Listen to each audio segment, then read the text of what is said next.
Éric Lépine, je suis chef de la division environnement et développement durable à la ville de Blainville.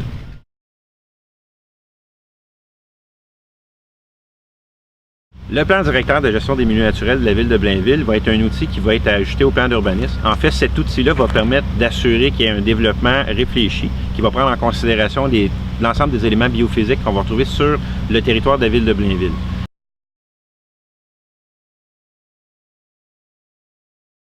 La première étude qui a été réalisée était une photo-interprétation. Donc, on a accès à des photos aériennes qui nous permettent quand même assez bonne résolution, qui nous permettent d'identifier, déjà de déterminer un petit peu là, des types de milieux humides qui vont être présents sur le territoire de la municipalité. Donc, un premier mandat était de faire une carte globale qui indiquait les grands complexes humides sur le territoire de la ville. Par la suite, en 2009-2010, on a remandaté une firme pour aller valider sur le terrain l'information qui avait été colligée via la photo-interprétation. Donc, c'est un mandat qui s'est déroulé avec l'organisation ou l'élaboration de 300 visites sur le terrain, donc ce qu'on appelle des parcelles échantillons, qui vont permettre d'aller vérifier et valider l'information qui était sur la carte ou simplement d'ajouter une information qui n'avait pas été observée lors de la photo-interprétation. Par la suite, le mandat a évolué pour, une fois qu'on a l'information, commencer justement à venir greffer à la connaissance, à l'acquisition des informations du milieu naturel sur le terrain, des préoccupations, je dirais plus d'ordre d'aménagement.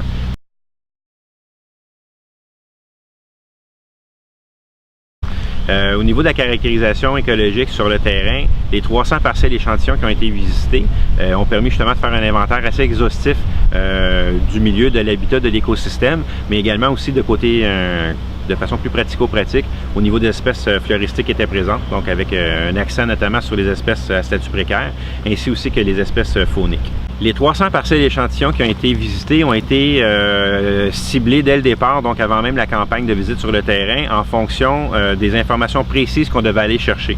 Je donne un exemple. Dans les grandes, le complexe de tourbières, il y a eu un accent particulier qui a été mis parce que cette tourbière-là, on s'est aperçu, faisant des recherches de littérature, qu'elle était très peu documentée. Donc, une tourbière de cette ampleur-là, dans le grand territoire de la CMM, valait la peine ou méritait d'être un petit peu plus documentée. Donc, il y a peut-être une centaine de parcelles échantillons qui ont été réalisées directement dans la tourbière. Pour le reste, on va retrouver des unités écologiques comme des marécages arborés qui sont quand même assez présents sur le territoire et dont on connaît quand même beaucoup d'informations.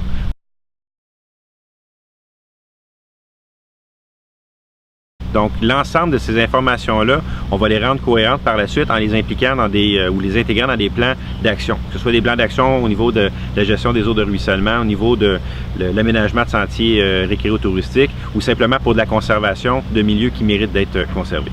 Il faut comprendre qu'il y a quelque chose comme 280 milieux humides sur le territoire de la ville, dont certains mesurent des kilomètres carrés et d'autres quelques centaines de mètres carrés. L'objectif était d'avoir une fiche technique sur l'ensemble de ces milieux-là. Donc, autrement dit, si on avait à intégrer un milieu où on avait un projet sur un site, on connaissait déjà la localisation, l'emplacement, mais aussi on avait le pédigré de ce milieu humide qui était présent sur le terrain. Donc, l'ensemble de ces informations-là ont permis d'évaluer et de donner une valeur écologique à l'ensemble de ces milieux-là. Donc, l'ensemble des informations issues de la caractérisation écologique ont permis de nous donner un outil de décision qui était très intéressant. Donc, alors maintenant, on est rendu à la troisième étape, je dirais, de l'élaboration de notre plan directeur de gestion des milieux naturels. Donc, suite à la caractérisation, la ville de Blainville a mandaté la firme Naturaction Québec pour pouvoir organiser l'ensemble des informations qui avaient été recueillies jusqu'à présent. Donc, la première étape que Naturaction a réalisée, c'est d'aller sur le terrain pour encore là faire certaines validations complémentaires, ne serait-ce que pour déterminer des espèces à statut précaire ou vraiment valider des contours de milieux humides, de milieux naturels.